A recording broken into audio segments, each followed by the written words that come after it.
Egypt, 1850. To the Victorian traveller, this is the ultimate destination, a land of biblical mystery, towering stone gods, and the eternal Nile. But if you stepped off the boat in the mid-19th century, you wouldn't find the pristine monuments of today. You would find a land drowning in sand, temples buried up to their roofs. The Sphinx looks like a severed head resting on the desert floor. And you would find a country being looted. This was the age of the tomb raiders, a time when history wasn't studied. It was stolen, smashed, and sold by the pound. Before we sail down the Nile into the Valley of Kings, I need to know who is traveling with us. Comment your city and country below. We are building a global archive of the past, and every traveler brings a new perspective to these ruins. So sign your name in the guest book of history, and if you want to continue the journey, hit subscribe. Now, cover your face. The sandstorm is coming. Your journey begins in Cairo. In 1850, this isn't a modern capital. It is a medieval labyrinth. The streets are so narrow that the wooden balconies of the houses almost touch overhead, blocking out the sun. The air is thick with the smell of spices, camel dung, and charcoal smoke. There are no cars, only a chaotic river of humanity. You have to fight your way through slave markets, water carriers, and snake charmers just to move 10 feet. It is a sensory overload, a city that feels like it hasn't changed since the Arabian Nights. To leave Cairo and reach the ruins, you must board a dahabeah. This is your home for the next 3 months, a floating palace powered by the wind. Life on the river is slow and dangerous. While you sip tea on the deck under a silk canopy, the crew watches the banks for bandits, and beneath the surface, the danger is primal. In 1850, the Nile is teeming with crocodiles. Travelers write about shooting them from the deck for sport, turning the sacred river into a hunting ground. But you didn't come for the boat. You came for the pyramids. Today, climbing the Great Pyramid is illegal. In 1850, it was mandatory. Look at the engravings. You see Victorian women in full hoop skirts and corsets being dragged up the massive stone blocks by local guides. It was a brutal ascent in the blistering heat. And when you reached the top, you didn't just admire the view. You carved your name into the stone. The top of the Great Pyramid is still covered in the graffiti of 19th century tourists who wanted to leave their mark on eternity. But the most shocking part of 1850s Egypt wasn't the heat. It was the merchandise. Mummies weren't in museums behind glass. They were on the street. You could buy a mummy's hand, a foot, or even a whole head from a vendor on the side of the road. They were sold like firewood. Tourists would buy a hand to use as a paperweight on their desk back in London. It was the ultimate macabre souvenir. The dead kings of Egypt had become cheap trinkets for the wealthy. And where did the rest of the bodies go? Into art. There was a popular pigment called mummy brown. Artists loved its rich, transparent glaze. But it wasn't just a name. The paint was literally made by grinding up ancient corpses. If you look at paintings in the Louvre or the National Gallery today, you are often looking at the smeared remains of an ancient Egyptian priest. Paint tubes in 1850 literally contained the dead. The desecration didn't stop there. In London and Boston, the height of social entertainment was the unwrapping party. You would receive an invitation card. You would dress in your finest evening wear.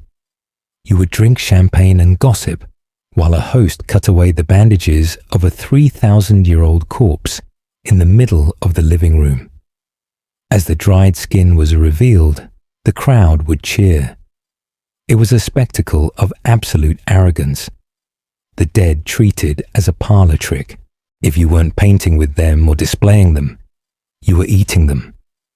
For centuries, Europe had an obsession with a medicine called mumia. It was ground up mummy dust. Doctors prescribed it for everything from headaches to stomach ulcers. The belief was that the bitumen used in embalming had healing properties. So in 1850, people were literally cannibalizing history, swallowing the ancestors of Egypt one spoonful at a time. The disrespect reached a point of absurdity. Mark Twain, visiting Egypt, reported a story that has become legendary. Wood and coal were scarce in the desert. So the story goes, steam train engineers would sometimes use mummies as fuel.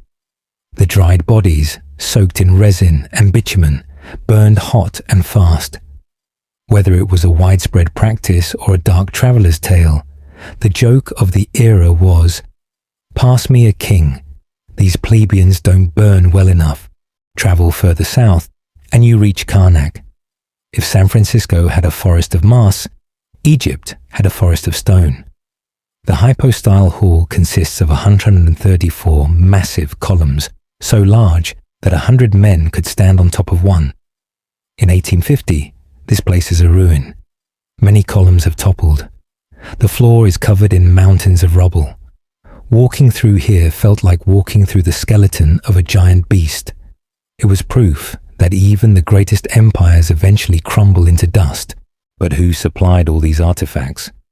The tomb raiders. The most famous was Giovanni Belzoni. He wasn't a scientist. He was a circus strongman. He didn't use brushes and trowels. He used battering rams and dynamite. He wrote in his own diary about smashing through walls of mummies, crushing their faces under his boots, just to find a piece of gold jewelry. He stripped Egypt of its obelisks and statues, dragging them to the Nile to be shipped to the British Museum, leaving a trail of destruction in his wake. The theft wasn't just small items. They stole entire rooms. At the Temple of Dendera, there was a magnificent ceiling carving known as the Zodiac. A French collector decided he wanted it. He didn't copy it. He cut it out. Using gunpowder, saws, and crowbars, his men hacked the massive stone ceiling out of the temple, destroying the roof in the process. They crated it up and shipped it to Paris, leaving a gaping hole in the sky where the stars used to be. Despite the looting, the scale of what remained was terrifying.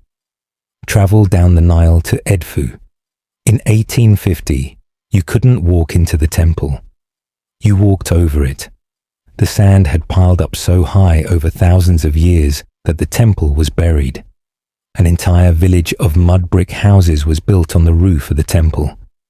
The locals lived their daily lives on top of the sleeping gods, unaware of the massive halls beneath their feet. Further south, the colossi of Memnon sat in silence. These two 60-foot giants guarded an empty field. In ancient times, one of them was famous for singing at sunrise, a mysterious noise caused by the heating stone. But by 1850, the song had stopped, silenced by a Roman earthquake repair. They sat there, cracked and weathered, watching the steamships pass by, the silent guardians of a civilization that the modern world was busy dismantling. Eventually, the world realized that these weren't just souvenirs. They were heritage. The looting slowed. The unwrapping parties stopped. But the damage was done. Thousands of years of history were burned in engines, ground into paint, or lost in private collections. If you visit the museums of Europe today, you are looking at the survivors of the Great Raid. The sand has been cleared away, but the ghosts of the violated dead still remain, watching us from behind the glass.